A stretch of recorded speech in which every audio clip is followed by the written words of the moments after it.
के रंग बड़े निराले, खबरों के तूफान कभी न टाले। चक्रव्यूह में आज सच्चाई की बात, हर खबर में छुपी है जनता की आहट। नमस्कार, 4 के चक्रव्यूह में आपका स्वागत है। आज 4 के चक्रव्यूह में सबसे बड़ी खबर पाठशाला से जुड़ी है। पीडीए पाठशाला के बाद अब ऐसी पाठशाला सामने आई है जहां मुस्लिम समुदाय से जुड़ा पहाड़ा याद कराया जा रहा है। क से काबा और म से मस्जिद पढ़ाई जा रही है, जिसने बवाल मचा दिया है। तो क्या है पूरा मामला, बताएंगे आपको। फिर दूसरी खबर में बात होगी यूपी के 2 लड़कों की, यानी अखिलेश यादव और राहुल गांधी की। 2 दिन पहले राहुल गांधी ने एक पावर पॉइंट प्रेजेंटेशन बनाकर दिखाया कि वोटर लिस्ट में धांधली हो रही है, लेकिन इस चक्कर में वो खुद ही फंस गए। अब डूबती नाव का सहारा बनने अखिलेश यादव भी उनके समर्थन में खड़े हो गए हैं।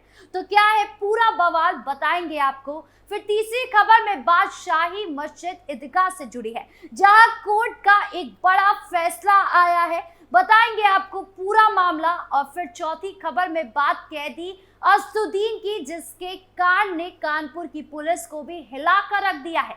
तो चलिए शुरू करते हैं 4 का चक्रव्यूह। शुरुआत करते हैं 4 के चक्रव्यूह की सबसे बड़ी खबर से, जो मध्य प्रदेश के रायसेन से है। यहाँ एक स्कूल में बच्चों को क से काबा, म से मस्जिद पढ़ाने का मामला सामने आया है, जिसने बवाल मचा दिया है। स्थानीय लोगों और अखिल भारतीय विद्यार्थी परिषद यानी कि एबीवीपी के कार्यकर्ता ने इस पाठ्यक्रम का कड़ा विरोध जताया है। उनका कहना है कि स्कूल में बच्चों को धार्मिक आधार पर शिक्षा देना गलत है और ये सामाजिक सौहार्द को बिगाड़ सकता है। नाराज अभिभावकों और एबीवीपी कार्यकर्ताओं ने स्कूल में हंगामा किया और प्रशासन से कार्यवाही की मांग की। स्कूल में पढ़ाए जा रहे पाठ की खबर जैसे ही बाहर आई, स्थानीय लोगों में गुस्सा भड़क गया। एबीवीपी ने इसे सांस्कृतिक मूल्यों के खिलाफ बताया और स्कूल प्रबंधन पर बच्चों के दिमाग में गलत विचार भरने का आरोप लगाया। स्थानीय पुलिस ने मामले को शांत करने के लिए हस्तक्षेप किया और स्कूल प्रबंधन ने इस पाठ्यक्रम को तुरंत हटाने को कहा गया, लेकिन इस घटना ने सियासी रंग ले लिया है। जिस तरह अखिलेश यादव पीडीए पाठशाला में A for Akhilesh, D for Dimple, M for Mulayam Singh पढ़ा रहे थे, जिसके बाद से पीडीए पाठशाला खतरे में आ गया है। और अब सबसे बड़ी बात है कि अब इस पाठशाला को देखा देखी इस मुस्लिम समुदाय ने भी इस पाठशाला को खड़ा कर दिया है। बीजेपी ने इसे धार्मिक ध्रुवीकरण का हथियार बनाया, तो विपक्षी दलों ने इसे तूल देने का आरोप लगाया है। सवाल ये है कि क्या ये सिर्फ एक स्कूल का मामला है या इसके पीछे कोई बड़ी साजिश है? क्या ये घटना सामाजिक तनाव को और बढ़ाएगी? ये देखने वाली बात होगी। अब आते हैं दूसरी खबर की ओर, जो लखनऊ से है, जहां राहुल गांधी के वोट चोरी के आरोपों ने सियासी तूफान खड़ा कर दिया है। राहुल गांधी ने एक पावर पॉइंट प्रेजेंटेशन के जरिए दावा किया था कि बीजेपी वोटर लिस्ट में धांधली कर सत्ता हासिल करती है, लेकिन इस दावे ने उल्टा उन्हें ही मुश्किल में डाल दिया। सपा सांसद राजीव राय ने राहुल गांधी का समर्थन करते हुए कहा कि अगर वोटर लिस्ट में गड़बड़ी है तो चुनाव आयोग को इसकी जांच के लिए हलफनामा देना चाहिए, लेकिन बीजेपी ने इसे हताशा का सबूत बताया। डिप्टी सीएम केशव प्रसाद मौर्य ने तंज कसते हुए कहा, राहुल गांधी अपनी हार को पचा नहीं पा रहे हैं। अगर वोटर लिस्ट गलत है तो कांग्रेस की जीत भी सवालों के घेरे में आती है, और अगर बीजेपी धांधली करती है तो क्या अयोध्या और अमेठी में हारती वो?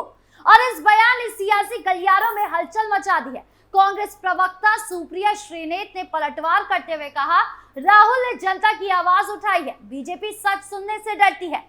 सपा के राम गोपाल यादव ने भी इस मुद्दे को भुनाने की कोशिश की और निष्पक्ष जांच की मांग की। सोशल मीडिया पर हैशटैग वोट चोरी और हैशटैग बीजेपी फॉर यूपी जैसे हैशटैग ट्रेंड कर रहे हैं। जहां बीजेपी समर्थक इसे जनादेश की जीत बता रहे हैं, तो विपक्ष इसे लोकतंत्र पर हमला करार दे रहे हैं। इस बीच चुनाव आयोग ने राहुल गांधी से बेबुनियाद आरोप लगाना बंद करने को भी कहा। सवाल यह है कि क्या ये विवाद यूपी की सियासत को नई दिशा देगा या सिर्फ सियासी शोर बनकर रह जाएगा? ये देखना दिलचस्प होगा। तीसरी खबर शामली से है, जहां शाही मस्जिद ईदगाह को लेकर कोर्ट का एक बड़ा फैसला सामने आया है, जिसने सियासी और सामाजिक माहौल को गरमा दिया है। शाही मस्जिद ईदगाह के सचिव और पार्षद समेत 7 लोगों के खिलाफ पुलिस ने एक मामला दर्ज किया है।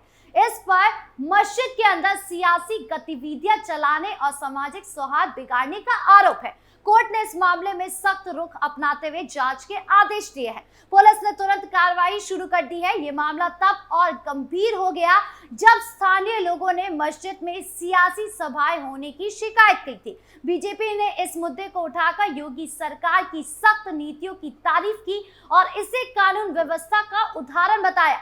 स्थानीय बीजेपी नेता ने कहा, हमारी सरकार धार्मिक स्थलों का दुरुपयोग बर्दाश्त नहीं करेगी, लेकिन सपा और कांग्रेस ने इसे सांप्रदायिक ध्रुवीकरण की कोशिश बताया। सपा के एक नेता ने कहा, हर छोटी बात को सांप्रदायिक रंग देकर बीजेपी समाज को बांट रही है।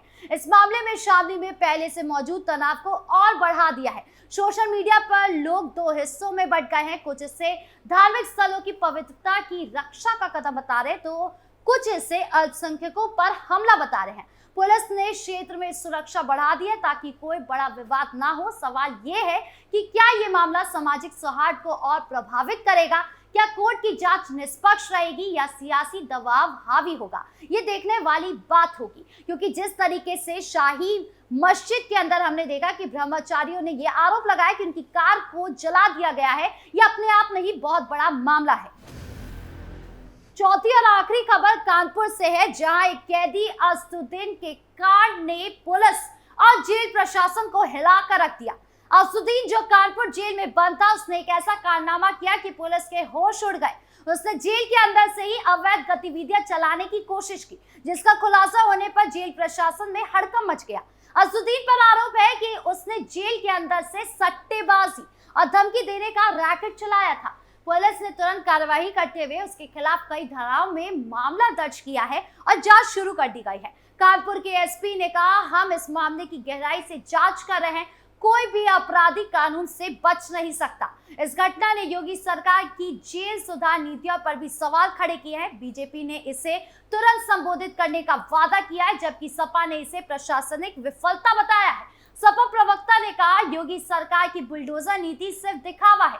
जेलों में अपराधी खुलेआम गतिविधियां चला रहे हैं। इस बीच स्थानीय लोगों में गुस्सा है, क्योंकि असदुद्दीन का नाम पहले से ही कई आपराधिक मामलों में आ चुका है। सोशल मीडिया पर भी लोग योगी सरकार से सख्त कार्रवाई की मांग कर रहे हैं। कुछ लोग इसे कानून व्यवस्था की नाकामी बता रहे हैं, तो कुछ इसे जेल सुधार की जरूरत। सवाल ये है कि क्या ये घटना यूपी की जेल व्यवस्था पर सवाल खड़े करेगी? क्या पुलिस इस रैकेट के पीछे के बड़े चेहरों तक पहुंच पाएगी? ये देखना अभी बाकी है। बहरहाल 4 के चक्र व्यू में इतना ही। नमस्कार।